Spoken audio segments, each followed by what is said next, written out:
The following podcast is non-profit and is based on the IGCSE history curriculum. Hello! In this episode, I'll be talking about Churchill's Iron Curtain speech and the Soviet takeover of Eastern Europe. While in Fulton, Missouri, in the USA, in March 1946, Winston Churchill delivered his Iron Curtain speech. Churchill believed that the USSR and its Communist International Organization aimed to spread communism and set up a quasi-communist party in their area of occupation in Germany. However, he did acknowledge the Russian need of securing and defending their border by removing German threats of aggression.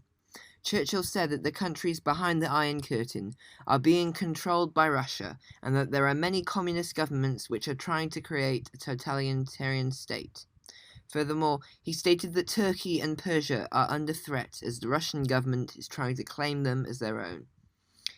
Churchill foresaw that there would be difficulties between the democratic capitalist zones of Germany and the Soviet Union's communist area, believing that peace would not last and that the USSR would try to take control. So what was the Iron Curtain?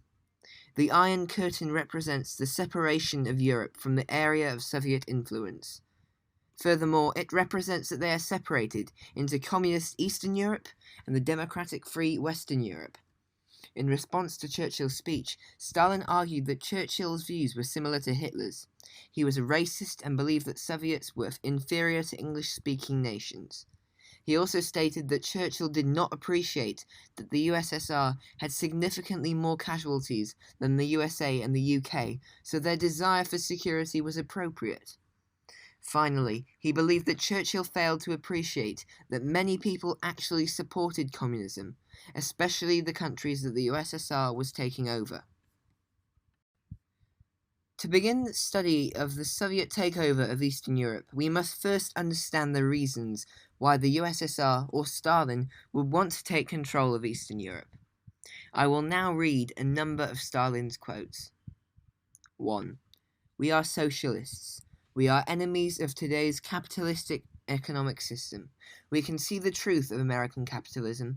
They want to spread their power and influence. Only by uniting can the socialist states stop this economic imperialism. From this quote by Stalin, it is clear that his aim was to stop economic imperialism. 2. The Soviet social system is a better form of society than any non-Soviet social system.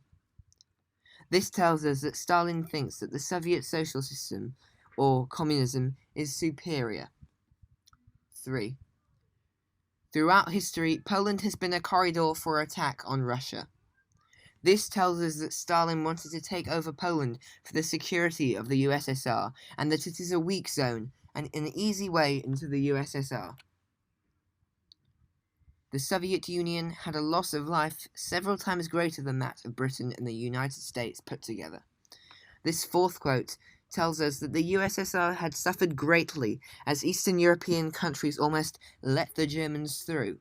Stalin believed that many Eastern European governments were against them, so the Soviets needed additional security.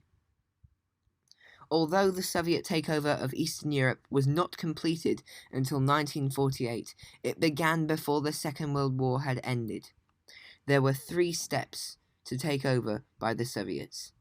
Firstly, the Red Army set up anti-fascist governments in the countries that they had liberated, and local communists were given high leadership positions in the new governments. Secondly, rigged elections were held to make sure the communist-dominated governments kept power. Thirdly, opposition groups were either exiled, imprisoned, or executed. To enforce Soviet power and encourage communism, Stalin established these Soviet organizations. 1. Cominform, the Communist Information Bureau, officially established on October 5, 1947. 2. Comcon, Council for Mutual Economic Aid, set up in January 1949. In the next episode, I will talk about the US policy of containment in Europe and who was to blame overall for the Cold War situation in Europe. At the end of that episode, I will share an essay about how successful the West was in containing communism in Europe up to 1949, which I wrote with another student in my history lesson. This is the end of the podcast. Thank you for listening.